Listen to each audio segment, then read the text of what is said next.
Hello guys, welcome back to our YouTube channel official মাস্ট্রিন। তো আমি আপনাদের সাথে একটি অসাধারণ ভিডিও নিয়ে চলে এসেছি। এই ফার্স্ট টাইম আমি একটি get ready with me video বানাবো। তো এখানে আমি একটা সুন্দর চুড়িদার পরবো।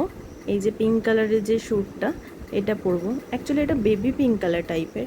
তারপর আমার চোখের নিচে এই যে এক হাত কালি পড়ে রয়েছে না, এটাকে তো ঢাকতে হবে, সেই জন্য আমি ফেসেস কানাডার কনসিলারটা ইউজ করবো। কনসিলারটা জানো তো এত ভালো না, কি বলবো, মানে ভীষণ ভালো। আমার এত মানে আমি রিভিউ খুব একটা মানে মেকআপ প্রোডাক্ট ইউজ করি না, কিন্তু রিভিউ খুব একটা প্রোডাক্টের দিও না, কিন্তু এটা এত ভালো কভারেজ দেয় কনসিলারটা। আমি যদি এটা শুধু আমি কনসিলারই ইউজ করছি, এখানে কোনো ফাউন্ডেশন মাখিনি, মুখে কিচ্ছু না, কিচ্ছু ইউজ করছি না। আমি তেমন মেকআপ করিও না, একদম হালকা সিম্পল আমি পছন্দ করি সবসময় মেকআপ।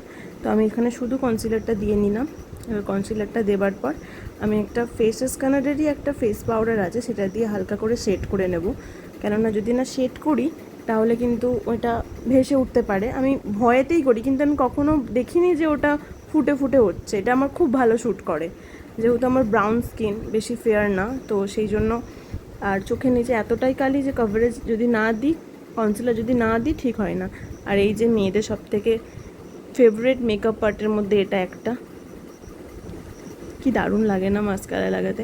আর মাস্কারা লাগাতে গেলে ওই যে লেগে তো যাবেই চোখের কোণে। দাঁড়াও, ওইটা মুছে নিয়ে বলছি। আর যে এখানে যেই আমি মাস্কারাটা ইউজ করছি, এটা নাইকার, এটাও ভীষণ ভালো। আমি কোনো আইল্যাশ দিইনি, দেখো কি অসাধারণ লাগছে দেখতে আইল্যাশটা।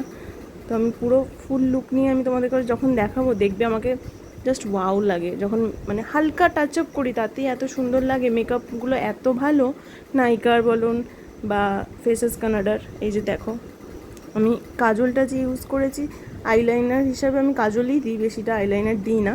তো এই যে এটা হচ্ছে লোটাসের, কখনো কখনো মেবলিনেরও ইউজ করি। এই যে আমি রেডি হয়ে বেরিয়ে পড়লাম।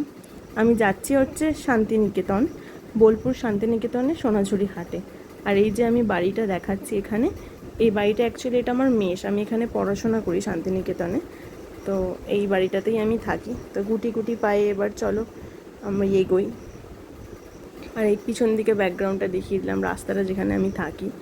আর এখান থেকে বেরিয়ে আমি এটিএমে যাব, টাকাটা তুলে নিই। টাকাটা তোলার পর ওখান থেকে আমি টোটো ধরে নেবো সোনাঝুরি যাব বলে। ওখানে 20-30 টাকাই নেয় সোনাঝুরি হাটে যেতে গেলে।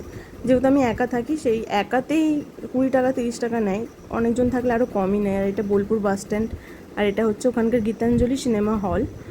আর এটা যারা বোলপুর গেছো প্রত্যেকেই তো এই জায়গাটা চেনো, বলার কিছু নেই।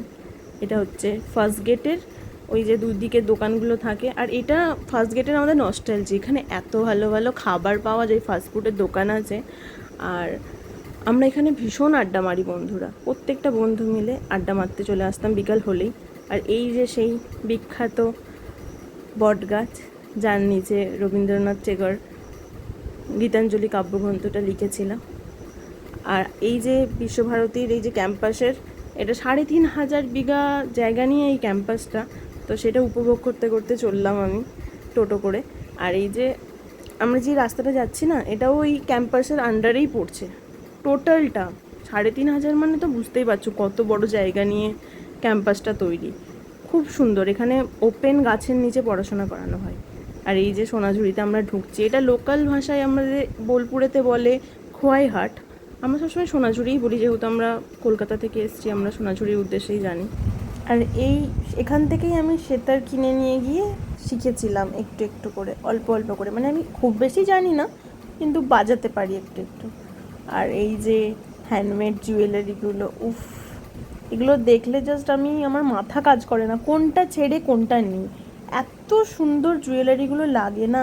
তবু তো অনেক দোকান নেই, দেখতে পাচ্ছি আমি যেসব দোকানগুলো থেকে কিনি ওইদিকে, তো ওগুলো দেখতে পাচ্ছি না, বসেনি। আমি শুনছিলাম না সোনাঝুরি হাট নাকি উঠেও যাবে, এখানে তো থাকবে না, জানি না কি হবে। কিন্তু এপ্রিলে তখনই শুনছিলাম যে উঠে যাবে, কিন্তু এখন তো দেখছি তবুও কম কম দোকান বসে আছে। কিন্তু কি দারুণ লাগে দেখতে, সোনাঝুরি হাটটা উঠে গেলে না পুরো বোলপুরের এটাই নষ্ট হয়ে যাবে। আর এই তো সোনাঝুরি হাটে গেলে এটা মিস করা যাবে না একদম, এই ডান্সটা জাস্ট কি দারুণ লাগে দেখো।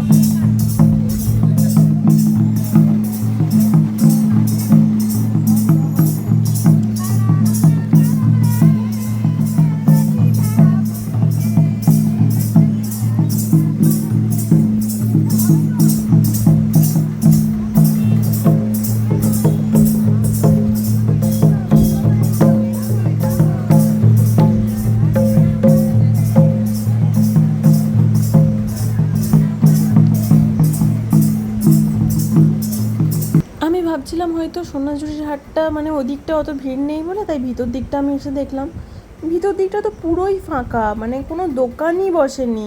আমি ভাবলাম এখান থেকে সব কটনের জিনিসপত্র, যেগুলো কাঁথা স্টিচের শাড়ি বলুন, কুর্তি, প্লাজো, এগুলো পাওয়া যায়, আমি কিনবো বলে এলাম। কিন্তু মানে অর্ধেক দোকান বসে, অর্ধেকের বেশি দোকান বসেনি, দোকানই নেই। কয়েকটা দোকান জানি ফাঁকা ফাঁকা লাগছে পুরো সোনাঝুরির হাট। আর প্রত্যেকের মন খারাপ, যিনি মন ভার ভার হয়ে আছে। এই যে এনারা বসে আছেন, অন্য সময় মানে যেহেতু এখন অফ সিজন বলে কি তাও জানি না, যেহেতু গরমকাল তো আমি পুরো এটা রাউন্ড দিয়ে দেখাচ্ছি যে দেখুন কী অবস্থা। আর এই যে পোড়ামাটির গহনা, তারপর মেটালের গহনাগুলো, এই যে মেটালের গহনাগুলো তো মানে আমি চুমু লাগে একদম, প্রত্যেকটা ড্রেসের সাথে চলে যায় এই জুয়েলারিগুলো। আর আমি এখানে সোনাঝুরির হাট যে এত ফাঁকা আমি আমি এই ফার্স্ট টাইম দেখছি। এই প্রথম আমি দেখলাম যে সোনাঝুরির হাট এত ফাঁকা।